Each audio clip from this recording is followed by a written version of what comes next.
Shabbat Shalom. There are giants in the hills.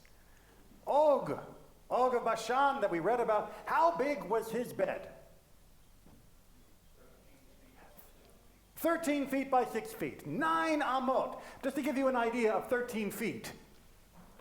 Pretty much about the Ner Tamid, maybe a little bit down from the Ner Tamid. I don't really measure up that well, do I?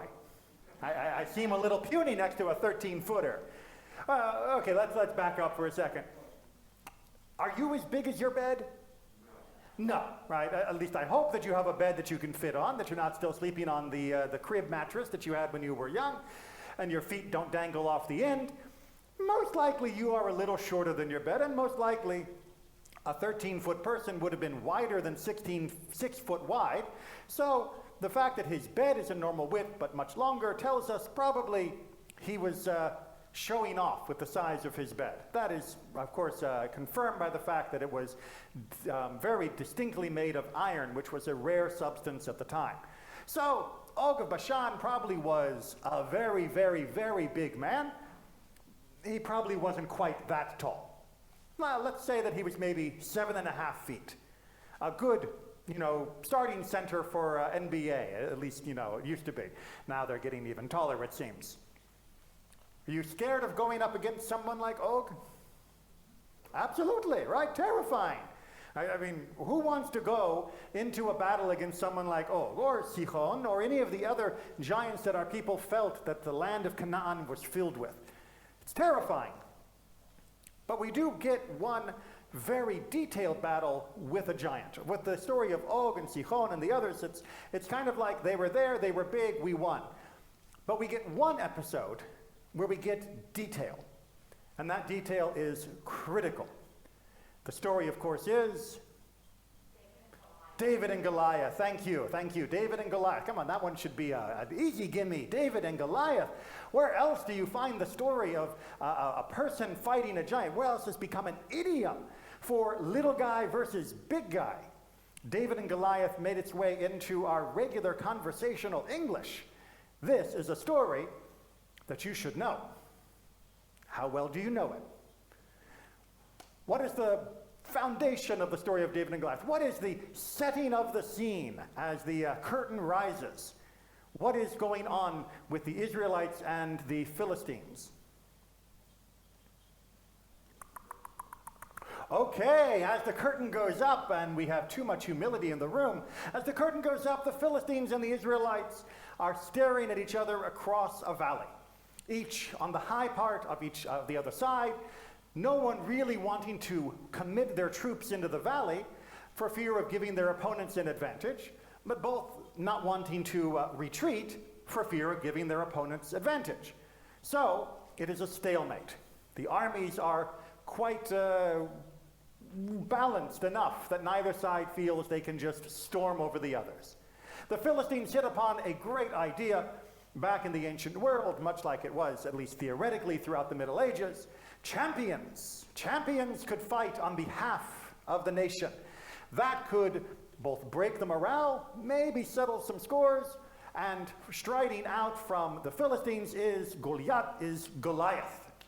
Goliath is enormous, huge man.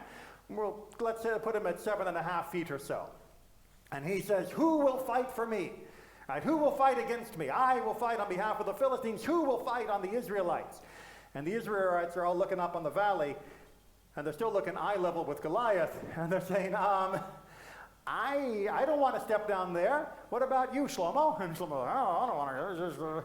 No one wants to step into the valley and face Goliath on one-on-one. Until David, who wasn't even part of the army. David shows up because his brothers are in the army, and he is, doing the brotherly thing of coming and bringing a message from home and all of that. And David shows up and says, what's going on? Why is everybody depressed? Why, I thought there might be a little more action than this. And they say, well, there's this Goliath guy. He's a giant, and no one wants to face him. And he's like, what's wrong with you people? I am a young man. Let's call him a teenager somewhere. I'm a young man, and I'll fight him. They're like, what? They're like, get this kid some armor. They throw on some armor, and he's like, no, this doesn't work. I'm sort of waddling around the tent in this stuff. Just take it off, I'll be fine. I'll go out there, I've got my sling, I've killed lions with this thing, I'll be fine. Okay. David strides out into the valley, picks up a few rocks. Goliath comes stomping out, and it's always done really well in the animated versions. And what happens? David cheats. David cheats! I mean, come on. Did you think that the challenge that Goliath had thrown down was, I'll stand here with my spear while you take pot shots at me with your sling? Was Goliath saying, I'll be target practice? No. Goliath expected some mighty champion from the Israelite side to come out, and they do the whole Achilles Hector thing of, back and forth and fighting. That was the Bronze Age. No one expected a guy with a string with some leather and a rock to just come out and go, funk, dunk, and drop him down. David broke the rules. Did David win? Can you win if you cheat? In war, who set the rules? Goliath thought he was setting the rules. And why did Goliath pick the one-on-one challenge? Because he's the biggest, right? I mean, if you've ever seen Princess Bride, that's physics line, right? It's not my fault I'm the biggest and the strongest. I don't even exercise, right? Goliath picked the rules. He picked the setting. He picked the terms of the contest to favor himself. And David strode up and said, I'm not playing by your rules. What do you think, I'm stupid? I'm not going to win by beating you at being you. I'm not going to win by beating you at being you. You're the best at being you, Goliath. I give you that. For whatever genetic reason, you are big. Wonderful. Mazel tov. You should get your own line of greeting cards. But that doesn't mean that I have to play by your rules. I'm not going to outcompete you in mass. I'm not going to outcompete you in height. I'm not going to outcompete you in skill with a spear. I'm going to outcompete you by killing you. Because that's what this contest was really about. The contest wasn't who had the biggest giants. It wasn't about who had the most macho men. It was about who can actually defend their people so that they can live in peace. Or on the Philistine side, who can defend their people so they can conquer and take over the other people. And David won by not playing by Goliath's rules. When we use the term David and Goliath in Judaism, this is what we're referring to. When we use the story of Og and his giant 9-cubit long bed, this is what we are trying to teach. It is not just about, woo, we beat a giant, it's nice and all. It is about, we beat a giant because we didn't play by the giant's rules. How did we beat Og? How did we beat Sihon? How did we beat all of the Amalekites and all of the other nations that came out that attacked us when we were leaving Egypt? Was it because we had the mightiest army? Because we had brains and we had God. That was it. And the Torah goes out of its way to tell us this again and again and again. It's very emasculating. The Torah tells us time and time again, you guys are nebushim. You're nothing. You couldn't fight your way out of a wet paper bag. And yet we win victory after victory after victory. And God is telling us, as Moses is showing in this parsha of Devarim, don't think your victories are because you've got big muscles. Don't think your victories are because you're really super fast with that, double spear combo. Your victories are victories because you are listening to God. You are following those instructions. You are using that brain of yours that God gave you to be able to apply Torah in a way that will lead you to victory. Sometimes by avoiding war altogether, as we make peace with all of those who are willing to make peace. And sometimes by standing strong, by standing with faith in a way that terrifies our opponents. Because there is nothing that makes a giant stand down than a whole bunch of other people that don't react the way they expect, that don't run off in fear.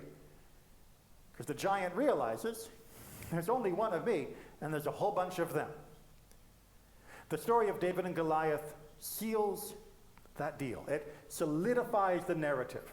David didn't win because of his mighty arm. David won because of God's mighty arm. Because he trusted that God would not want our people to fall to the Philistines. He trusted that God would find a way for him to win, and he used what he had. And he used what he had in a way that was not trying to match Goliath body mass for body mass. How much can you press? Do you even lift, bro? No. David said, I don't care about any of that. I care about my people and I care about my faith. And right now you are going to try and damage all of that. So I will fight as God has equipped me to fight. So often in our battles in life, we allow ourselves to be sucked into someone else's playing field, to follow someone else's rules, to play by the rules that they set up to favor themselves, and then we are surprised when we lose. Or then we are surprised when others around us don't seem to do well. And we say, well, I guess that's just bad luck. It's not bad luck. It is failing to learn from the narrative of our people. We win when we follow Torah. We win when we follow the rules that are the true rules, the mitzvot, the commandments of God. We win when we stand up for what is right, and we don't back down to giants, and we don't try to beef ourselves up to be a giant like them. They will topple with a small stone if we have the courage to throw it. And it's that courage that comes from our people and from our faith. The story of David and Goliath is so much more than the cliche it's become. The story of Og of Bashan is so much more than just the length of his bed. It is a story of hope. It is a story of courage. And it is a story of having the bravery to change the rules in order to make sure that justice and peace are secured. Shabbat Shalom.